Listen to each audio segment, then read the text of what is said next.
Hi friends, எல்லாருக்கும் வணக்கம். இப்போ நான் பழைய வீடியோலாம் பார்த்தா எனக்கு ஒரு லைக்கும் இல்லை, ஒரு சப்ஸ்கிரைப்பும் இல்லை, ஒரு வியூவர்ஸும் இல்லை. ப்ளீஸ் எனக்காக ஒரு லைக் அண்ட் சப்ஸ்கிரைப் மட்டும் பாருங்கள் மக்களே. பாருங்கள், இப்போ என் மூஞ்சில் ரீசெண்டாக பூச்சி கடிச்சிருந்து மக்களே. அதுக்காக ஒரு லைக் போட மாட்டிங்களா? என் ஃப்ரெண்டு சேனலெலாம் பார்த்தேன், 128 சப்ஸ்கிரைபர் இருந்துச்சு. என் சேனலை வந்து வச்சுக்கோங்களேன் 24 சப்ஸ்கிரைபர் இருந்துச்சு. பார்த்தோன்னே எனக்கு ஒரு மாதிரி ஃபீலிங் ஆகிப்போச்சு. இப்போ என்ன பண்ணுன்னு தெரில மக்களே. எனக்கு நீங்கள் ஒரு லைக் அண்ட் சப்ஸ்கிரைப் மட்டும் பண்ண போதும் மக்களே. நான் உங்களை கையெடுத்து கூப்பிட்றேன். எனக்கு ஒரு சப்ஸ்கிரைப், ஒரு லைக் மட்டும் நாங்கள் போதும் மக்களே. நம்மளுக்குன்னு ஒரு காலம் வரும். நீங்கள் எனக்கு ஒரு லைக் மட்டும் அந்த சப்ஸ்கிரைப் மட்டும் பண்ணுங்கள். அதே நான் பழைய வீடியோவில் பார்த்தேன், எத்தனை 2.3 வியூவர்ஸ் இருந்துச்சு, 41 லைக் இருந்துச்சு.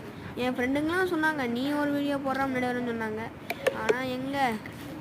சரி மக்களே, நான் சொல்லிட்டேன். நீங்கள் சப்ஸ்கிரைப்பும் ஃபாலோ மட்டும் பண்ணிக்கணும் மக்களே.